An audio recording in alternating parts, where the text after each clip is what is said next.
Debra Kahnen here.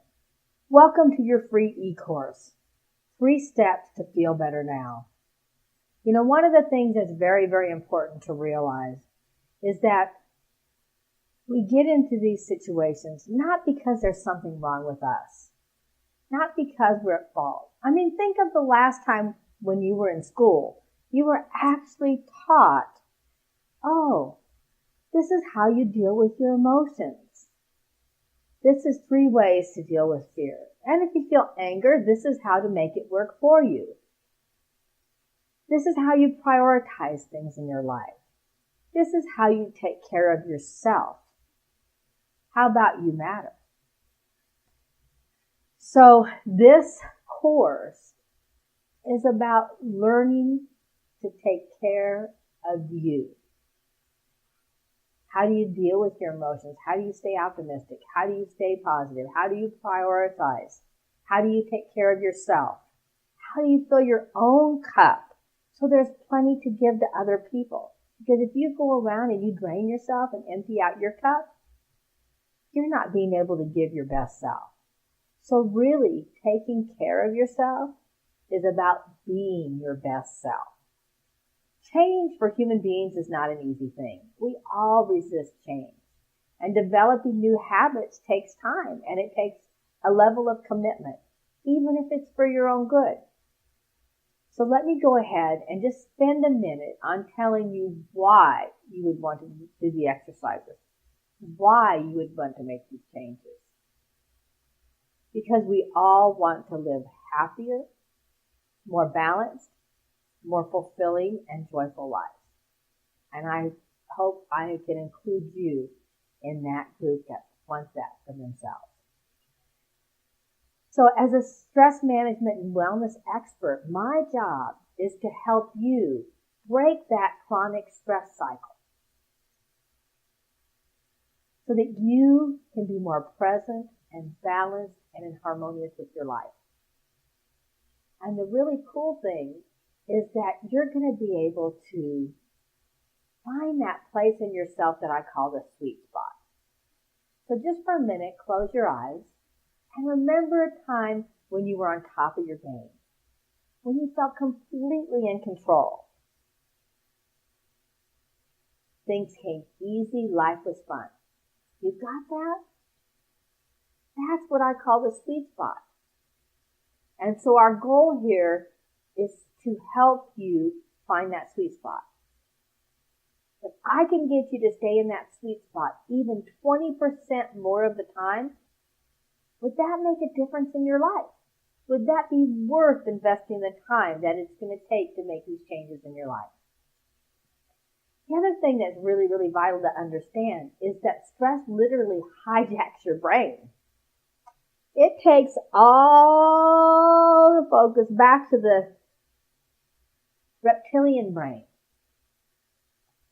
Fight or flight, survival, focusing on the task at hand. We lose our ability to see the big picture. We lose that ability for the creative process, for problem solving. All the tools we need to be able to get by in this very, very challenging time in our lives. Our world is moving so fast. Things are getting more and more complex. There always seems to be an endless list of things to do. And we need access to that creative problem solving part of the mind in order to have the innovation and the capabilities to deal with life. Sometimes it feels like we just got to do more. If we stay in that cycle, we actually aren't being as effective. So my goal is to make you more effective and as a result actually give you more time, not take time away from you, because you've got to have more fun. The creative ideas on how to deal with a problem don't usually come when you're working really hard. It usually comes when you let go and relax. That's why a lot of times people wake up with inspiration on how to do something. A study that said that people that felt they were under high stress actually had a 43% increased risk of dying. They followed up with them over the next 7 years by following the obituaries and death records. Now, that's pretty scary. 43% increased risk of dying. But you know, the bottom line was, that was only if they felt stress was bad. So if they felt stress was okay and they didn't feel it was bad, they had no increased risk of dying. That may be because when you have that stress and you feel victimized by it and you get angry, blaming, resentful, fearful, anxious, worried, you go to those negative emotions, the blood vessels in the heart, your blood vessels constrict and your heart has to pump that much harder against that resistance. That's a lot of work. But yet, if you have that same stress and you can keep an optimistic mindset and stay positive and develop those abilities, you get an extra little chemical that dilates the blood vessels, decreases the work of the heart, and actually the heart doesn't have to work as hard. So we need to show you how to maintain and develop an optimistic mindset by giving you tools to neutralize the stress, tools to develop a positive mindset, practices and systems that you can put in your life that make it easier, and add more joy and fun into your life. Martin Seligman, a preeminent expert in the field of positive psychology, says that developing an optimistic mindset can be as important in maintaining your health as developing lifestyle changes such as exercise and a healthy diet. So you are not your thoughts. You are not your emotions. You are the observer of your thoughts and emotions. So if you can put that little bit of space between those emotions and that little bit of space between those thoughts, and just separate enough to notice that you're looking at them instead of being them, they'll be much easier to manage. This week, I just want you to do one thing, and I want you to notice when you're feeling positive emotion and negative emotion. When you're feeling negative emotion, I want you to just take a breath, step back, give you that millisecond of space between you and that thought or emotion, and see if you can choose a better one.